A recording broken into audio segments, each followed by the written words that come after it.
Felix here, and welcome to this pre-market live stream from unusual surroundings today. Mainstream media is trying to scare you out of your stocks with all the fear and horror. I want to walk you through the five reasons why Winston's too. I'll show you the opportunities and answer your questions, and then why am I in this weird surrounding hip studio? Because we're doing the biggest live masterclass we've ever done. 7,000 of you almost have signed up. I want to make sure as I'm traveling here. Echo. All right. Echo. Hang on, guys. Lots of echo. Let's see if we can fix that. Let's see if we can fix that. Okay, we've got two mics on. That probably helps, right? Does that do the trick? I think that will probably do the trick. Okay, I think we're probably okay. Let me know if it's okay now. That should be better. Got a mic in the laptop, exactly. I think there was another one was on. Yes, is it better? Is it better? Yes. Okay. Much better. Okay, brilliant. All right, thanks for letting me know, guys. Yes, so we're literally going to go live in 1 hour here. Thanks, guys, for letting me know. And I wanted to make sure as I'm traveling that I have decent audio here and Wi-Fi. Audio, not so much. So that's why I'm in this little podcast studio here. Where am I? Does anybody know where I am? You have to guess where I am in the chat, and I'll confirm it to you. I'll give it away. And give away the secret where I've been hiding it out here. So let me show you straight away then what has us optimistic. But before we do, let me show you what a lot of people have been saying would be the end of the world. So in August last year, Japan raised their interest rates. And if you saw what happened there, do you remember what happened when that happened? Let me show you here. So what happened in August? Well, the market dropped something like 5%. Greenland, yes, I'm here on Trump's behalf to buy Greenland. In August last year, the S&P did a very nice thing. Where was it? It's hard to tell, isn't it, when everything goes up so much? There it was. This was it. So this was the last Japan dip here. We went down 5%, which is pretty significant. So Japan did the unthinkable. They raised interest rates again yesterday. And therefore, everybody was saying, oh my God, it's the end of the world. Buy, sell, panic. Buy ammunition, bury yourself in the back garden. That's probably the wisest thing to do for most people. And the audio is slight static when you're talking. There's a buzz and a sound. Okay, we're going to need to do something about that. Sound's not working very well. Okay, let me fix that for you. Okay, give me 1 second. I'll fix the sound for you.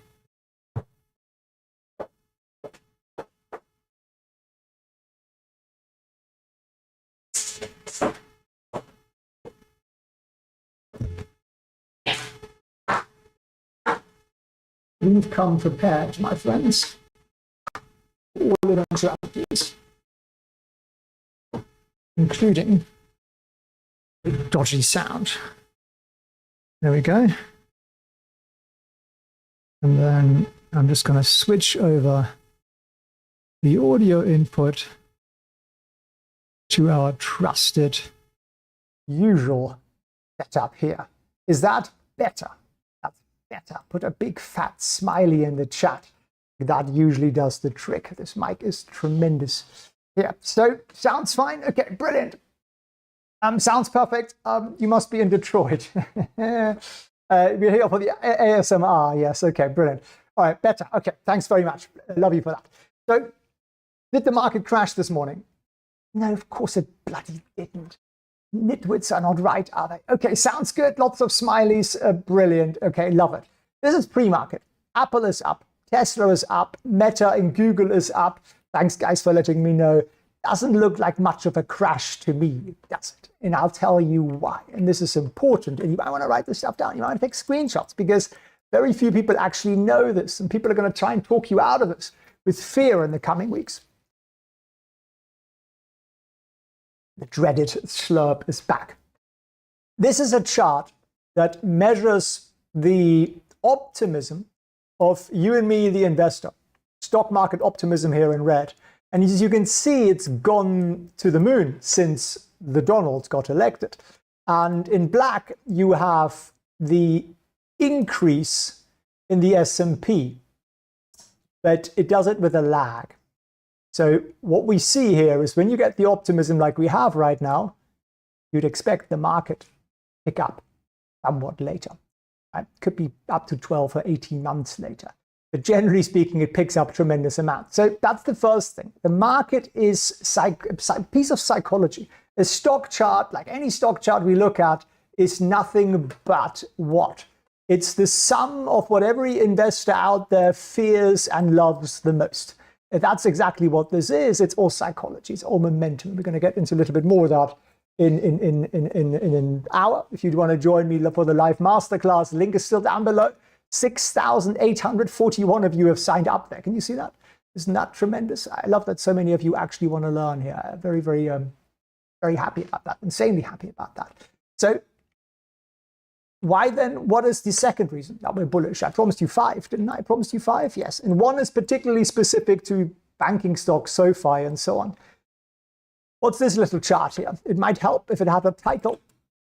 The shorts are running for the hills. So this is basically shorting in the market.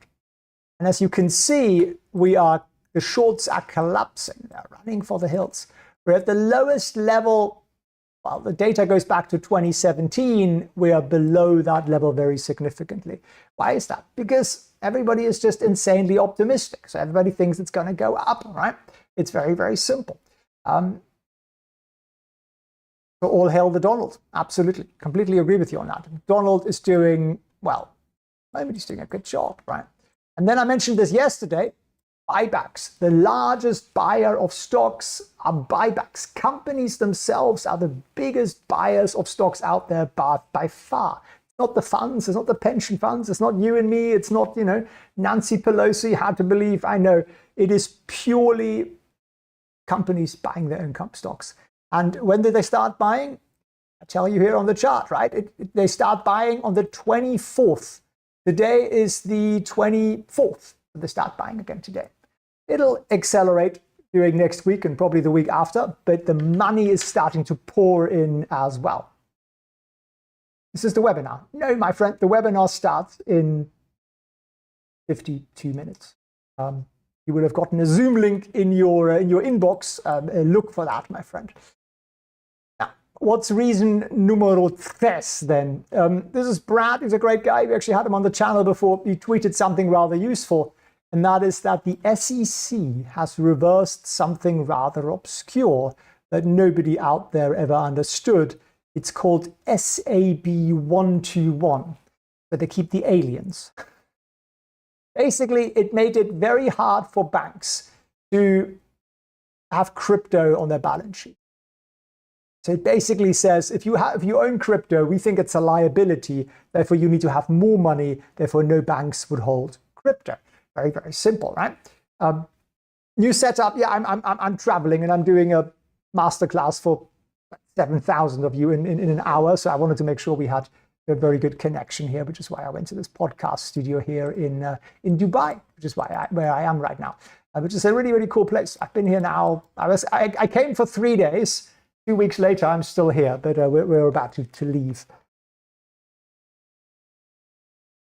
Jimmy, you're of course spot on. Very, very pleasant weather, I must say. Very, very kind of cool and refreshing and sunny, and we've been really enjoying ourselves looking around. So this is it. This is the announcement, and this is a much bigger deal than it looks. It says they've rescinded this cryptocurrency regulation 122, so it's a goner. What does that mean? Banks can now hold crypto. Remember when SoFi offered crypto and then they became a bank and then they had to get rid of their crypto servers? SoFi is going to be offering crypto again. So it's going to be very, very good for banks, but also for crypto, right? It's going to be really, really good. Imagine all those banks holding crypto, making it that much easier to give access to it because, and this is another friend of ours, Amit, he wrote this here, crypto executive order passed. Trump said to the world yesterday that the United States is not just the AI capital of the world, but also the crypto capital of the world. And he means it. So very, very, very, very bullish for what? Crypto and banks. And we have a fair few positions open on that already. some of the positions. We have a SoFi position open, which is up already 337%, which is pretty good. I've got another portfolio, some other financials that we have open. But yeah, we're planning to make a lot of money out of the whole financial thing here. Anybody else joining us for the webinar in 50 minutes? Do you want to learn what we're going to do in 2025, how we pack things? Shall we make it around 7,000 signups? That'd be tremendous, wouldn't it? 7,000 people. Let's change some lives here. When will SoFi go global? They already have. You can get SoFi accounts in several countries. I can actually get a SoFi account in Hong Kong, for example.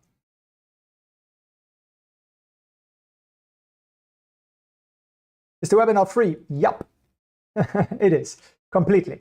Larry, you're joining. Who else is joining the webinar in a moment? Put a me in the chat so I can see who you are and where you're lurking.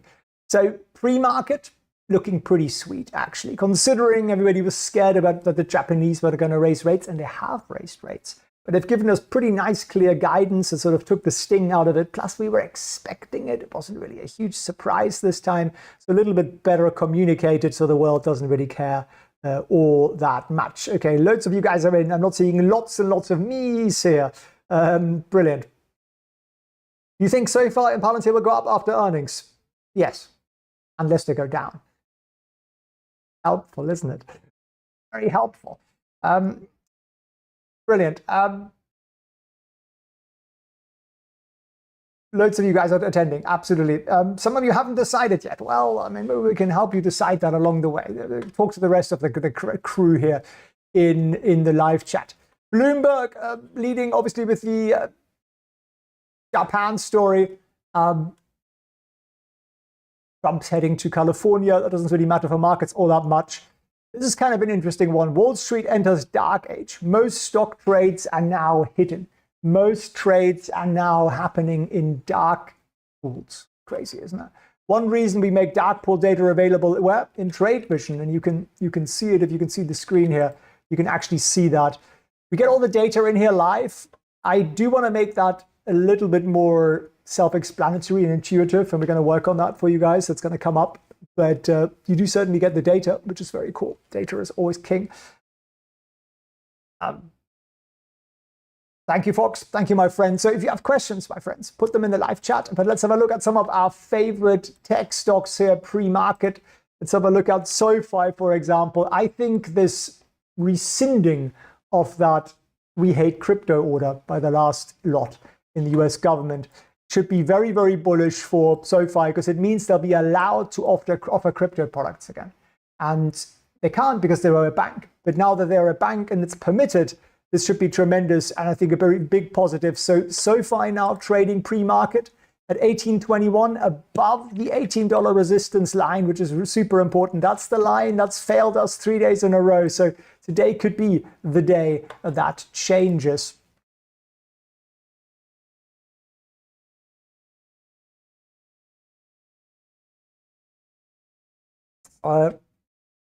Renate, is that how you pronounce it? Appreciate you enjoying Trade Vision there, which is brilliant. Thank you very much for sharing that.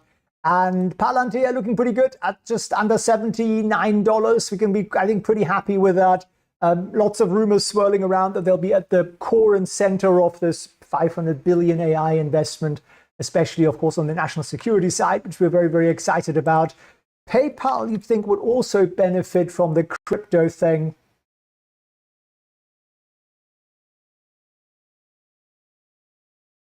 James Bond, check out Palantir. Okay, let's look at PayPal. Let me look at Palantir. So PayPal, yeah, it's kind of going sideways, but we're making money out of it regardless. So far, we're up. How much are we up by? Did I just show you? We're up 40%. It's still a bit of an underperformer, but better than a kick in the nuts, as I always say. Let's look at. Did we just look at Palantir? Yeah, we just did, didn't we? It's 79.10. So we need to take out that $80 resistance line there, break the bones of some market makers at $80. And Kramer did post about Palantir yesterday. Yes, he did say he loves it or something, which of course is madness. What was the other one? Shall we look at Tesla?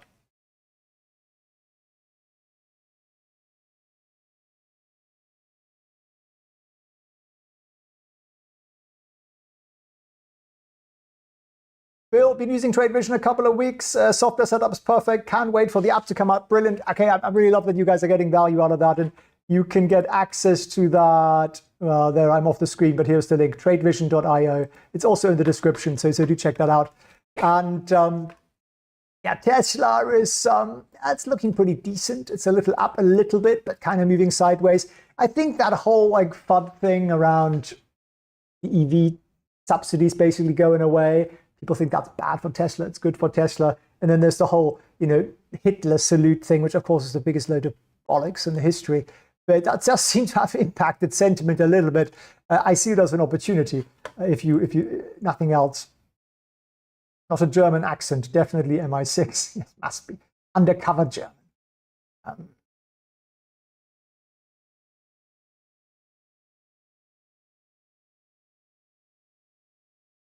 iOS app for Trade Vision, it's coming out shortly. We're working on it. We're putting the finishing touches on it. The fundamental stuff is basically already there. ARM's a good one, actually. That had a tremendous rally up after the 500 billion AI investment announcement, and it's still looking pretty good. I mean, basically every single breakout that you'll ever see in the history will do what? It'll do the following, and we'll go into a lot more detail with that in the masterclass in just 40 minutes now. You go up and you typically do this. That's usually the way it works. You don't ever go up in a straight line. It's exceptionally rare. So at the moment, this looks pretty good. We're trading higher than yesterday's lows. How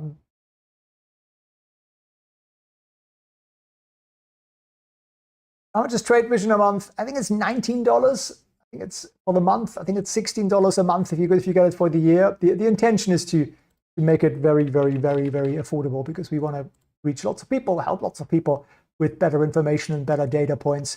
Here is Vistra. Someone just mentioning that is having a very nice AI rally, and we talked about that. I mean, middle of last year or something, didn't we? I was making videos on that, and that has a classic.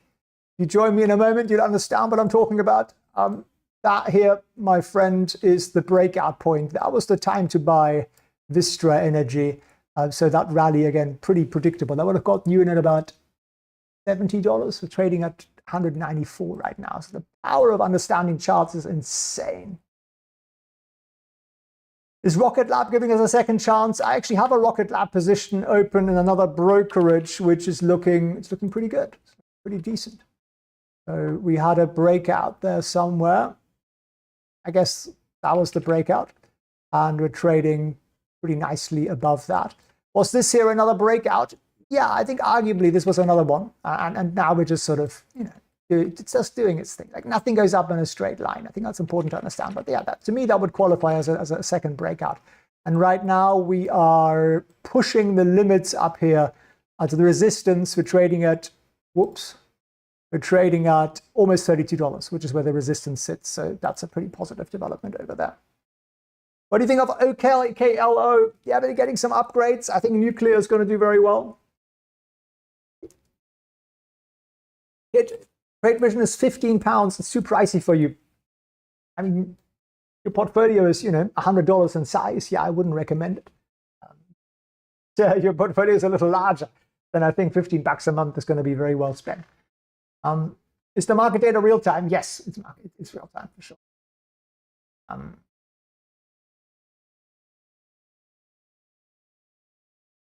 Pablo, appreciate you.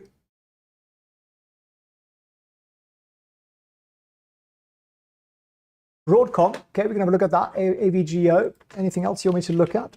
Please do. How do you feel about AMD? Let's have a look at AMD in a second. Last time I looked, nothing had really changed here. AVGO, I mean, classic breakout down here, and then you get consolidation. At the moment, it's just going sort of nowhere, but that stocks do that sometimes. I wouldn't have sold this if I'd entered this here. I didn't, but I could have done. It sort of qualifies. AMD, on the other hand, doesn't really qualify, which is still. What do you think? What would you call this? Right? This is the long-term downtrend. This is the downtrend since October last year, and we're still on the sell-off. So yeah, a little bit of a pop-up above that line here. Can you see that? But we had the same thing there. We had an attempt here. We had an attempt there. They all failed. So I have no faith that this one's going to be any different.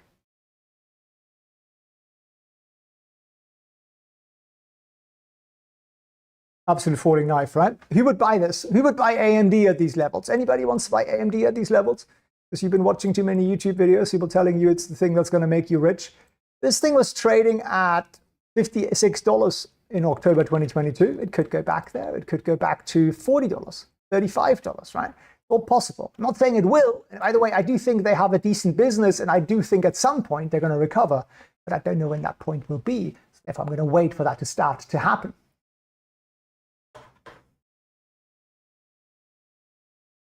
Felix, what do you think about index fund investment, monthly for long-term, short-term to some swing trading? That's pretty much what I do, my friend. So I do buy some index funds. I know I bag on them, but it's easy, right? It's like in the long term, it's always going to go up. It's kind of that, you know, I don't buy bonds anymore. I buy index funds. It's sort of the same thing. But you have to also bear in mind that 70% of the stocks in the S&P underperform the index. So you're buying a lot of rubbish. So I've been buying a little bit of, well, a fair bit of QQQ, sort of essentially NASDAQ, the last couple of months, since about November or so, which has done reasonably well. And then I put half my money into actual stock picking, because that's how we make money. It's stock picking. You've got to be a stock picker if you really want to make money, in my opinion. I mean, it's much better to invest in index funds than not to invest at all, because it does go up in the long run for sure. It'll always go up in the long run. If you can handle the drawdowns and just keep buying, then yeah, you will make money for sure, and you'll make an average return, but it'll still be decent. But if you want more than average, and I'm always one who strives for a lot more than average, then you got to do a little bit. You got to understand a little bit more than the average man on the street.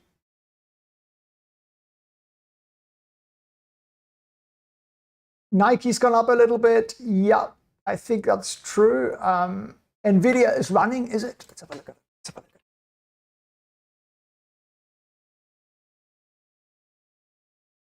at it. Lots of stocks being chucked out here. Nvidia, yeah, 148. But is it really a run up? I mean, if you look at the chart here, we are basically trading between this box, right? And we've been doing that since October 2024. We really haven't gone anywhere. You could go back even further and say, well, we're barely above where we were in June now. We're $8 above it. So we've underperformed the market, which is why I think AI stocks are going to have a good time, because the longer this sort of sideways trend goes, the bigger eventually the rally up. Why you need patience, and that's why I'm not in Nvidia right now. What about the top 100 S&P stocks? I can see the sense in it. You're buying the largest 100 companies.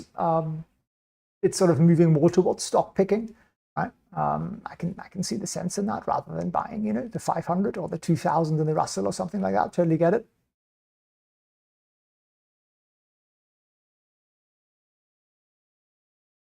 Christian, you did the VIX trade in paper, brilliant. It hasn't done anything yet, has it? No, I don't think it's done anything yet. What's it done? It's up. It's actually down right now. It's down 6%, 3%, something like that. So yeah, a little early on that one. I think if it comes down to 13 or 12 or something, I'll top it up.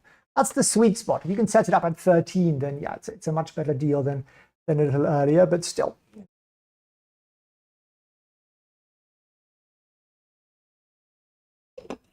How's your MSTR trade going? My MSTR trade going. Oh, I closed that. Oh no, we still got it open? Yeah. It's doing nothing really. Is it? Not a lot really. So yeah, we're gonna need to close that at some point. Actually, no, we don't need to close that. Sorry, I was thinking of a completely different trade. I was thinking of MSCI. This is a long-term risky play on a Bitcoin rally, right? So if it goes up to, I don't know, $500 or something like that, then we'll make $10,000 on a, we make 80% or something like that. So that's kind of the idea with it. It's a leveraged Bitcoin play. That's basically what that is. I've got another one open here on the Bitcoin ETF as well. Same story. Hasn't done anything. That's okay. We've got 720 days on this one. So bit of patience. I think eventually we're going to make a lot of money with these. It's just, the thing that you do mostly when you trade or invest a little bit more actively, nothing. Waiting is the name of the game. And there's a lot, I have my rules. I'll share them with you in just a moment. And therefore, I stick to it. Like, I just do so little. It's insane. I mean, I probably set up 2-3 trades a week. Takes me half an hour, maybe an hour in total. And it does very well. It does very, very well. You want to learn how exactly we do that? What are you going to do? You're going to do what? You're going to join me in literally half an hour for our biggest ever live trading training on Zoom here. 6,998 of you have signed up for it. Isn't that amazing? How many people want to learn and get better and become financially free? And I'm super, super excited to share all that with you in just half an hour over there on the Zoom. So make sure you are signed up for it.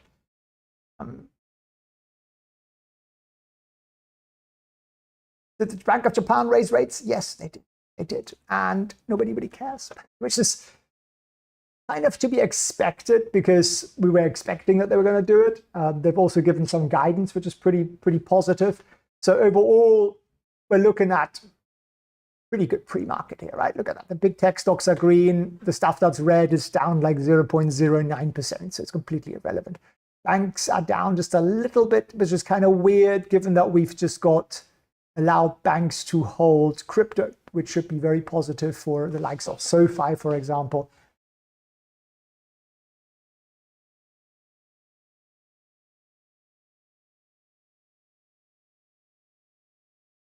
Track companies with the most momentum. Well, we have a tool in TradeVision, where did it go?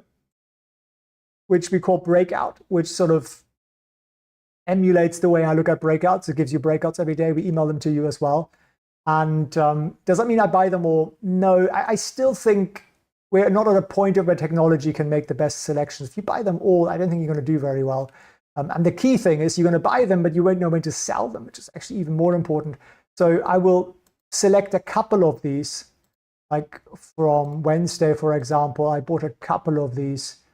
I don't remember which ones. Netflix was one I did. I don't remember what the other ones were, to be honest with you.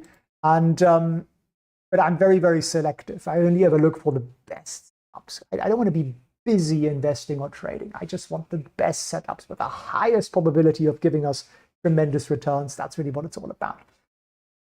NBO's breaking out. Yeah, they have some sort of, I only read the headline, some sort of drug breakthrough or something, approval or some sort of trial or something that's done well for them, which is why the stock is recovering, which is, I mean, they need it, quite frankly, right?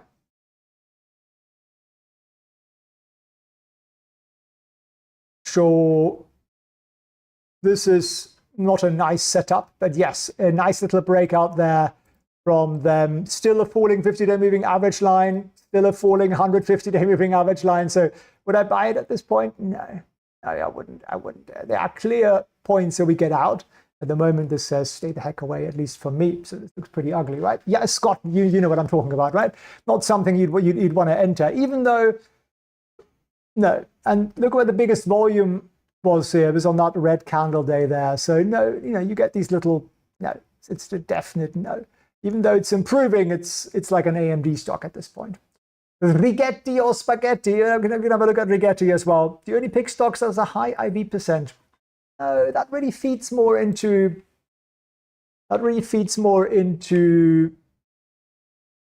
options trading.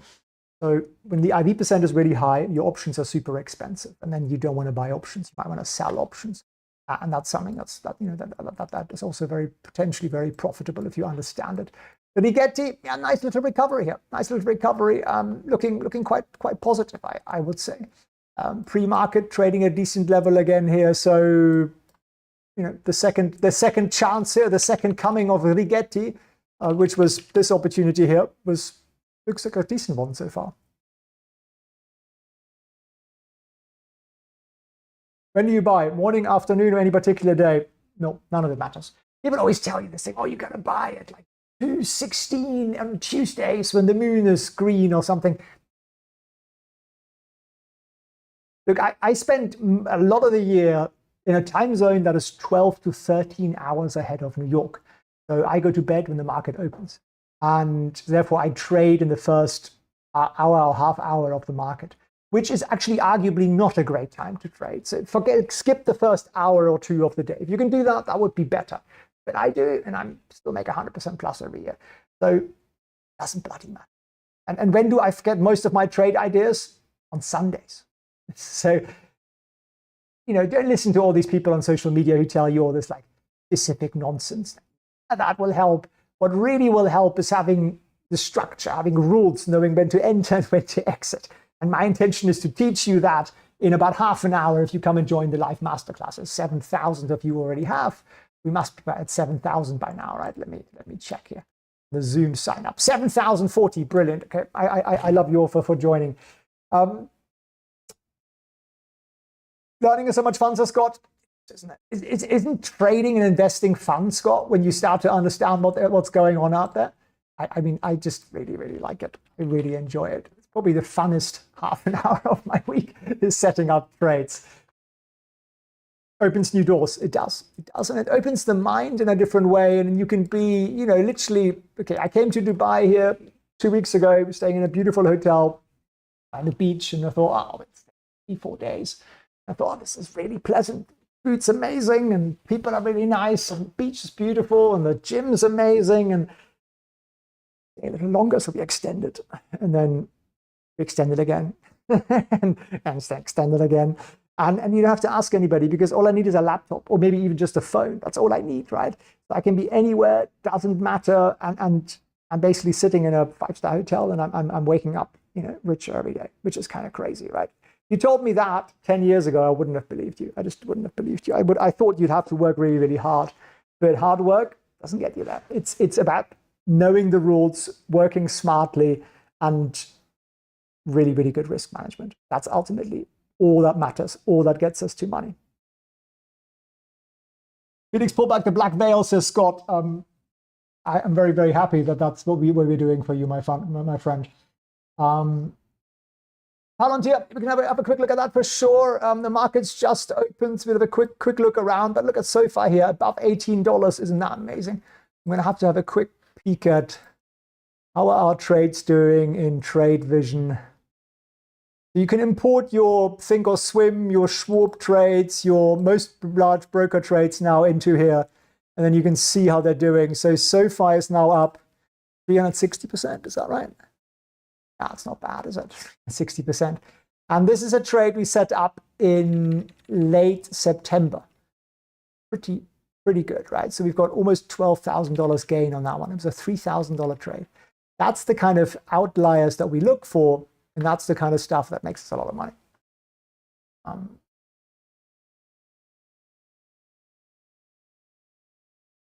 Henry told me to keep buying AMD non-stop. You're trying to wind me up, hey?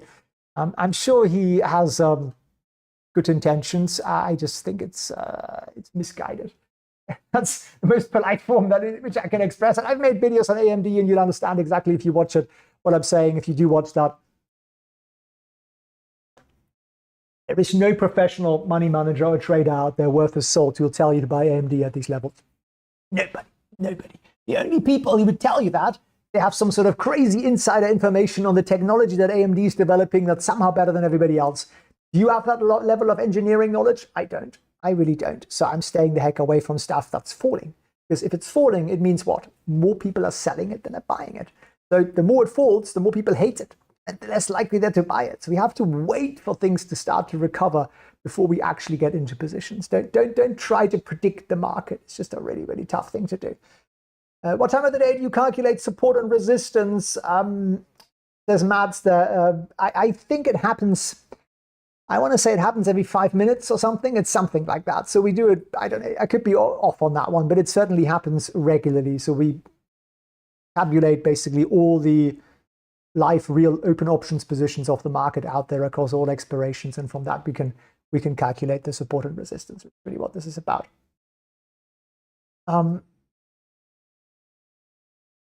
Tempest, you mean the little thing that Nancy rallied? I mean, think about that. Not only does she have access to insider information from sitting on all these committees? But she then has to disclose her trades. And because everybody knows she's got such good insider information, that when she publishes that trade, everybody jumps on it, so she actually makes more money. That's kind of crazy, right? Isn't that, this is allowed? This is legal?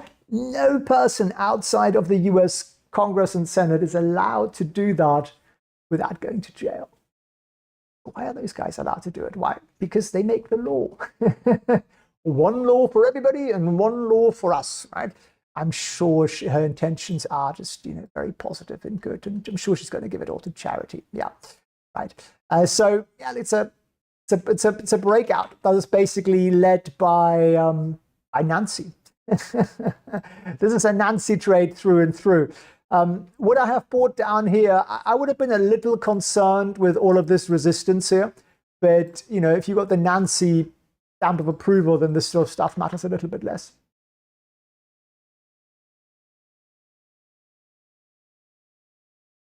What are the sub 10-minute intraday trade vision timeframes? I don't understand your question. You could rephrase it so that even I could understand it. I'm trying my best to answer it. Righty-ho. So let's have a quick look at, market's open now, 7 minutes. Let's have a quick look at the market here live. And it's looking pretty decent. Tesla is green, Meta, Google, Apple, Nvidia slightly, Microsoft's down 0.5%. Doesn't matter that much. Amazon's flat. Banks are down a little bit, which doesn't make that much sense, to be honest to you. Maybe they were hoping that we would get less banking regulation, but I mean, the Donald's only been in power 3 days. Give the man some time. I think it's going to come. Overall, this looks pretty good. With a folder of Nancy trades, they all do great. Yeah, I mean, it's a weird world, isn't it? It's a really weird world. Should the WIX go up today? Probably not a lot on this sort of data. So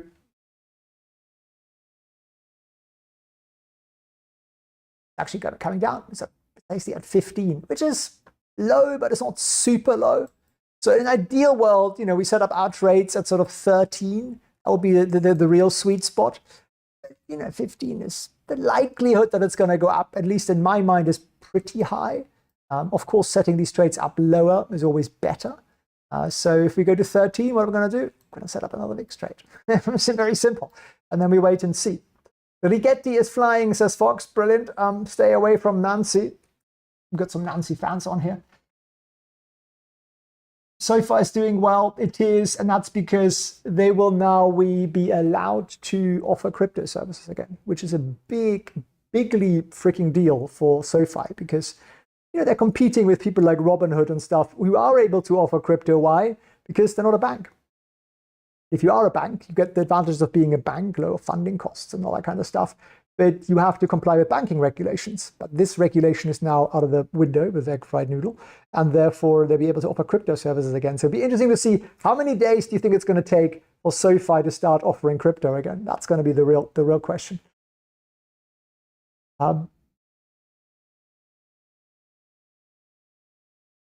Joe, I appreciate you. Thank you very much, my friend. You want to learn a lot more? Come and join me in 20 minutes over at the live masterclass we're going to do. Over 7,000 of you have now signed up for it. So we're going to have a lot of fun over there. I'm going to do my utmost to teach you as much as I humanly can in about an hour and a half and walk you through some actual trade ideas and explain those, do a massive monster Q&A and just generally give you lots and lots of value and lots of education, which is really what my goal is here.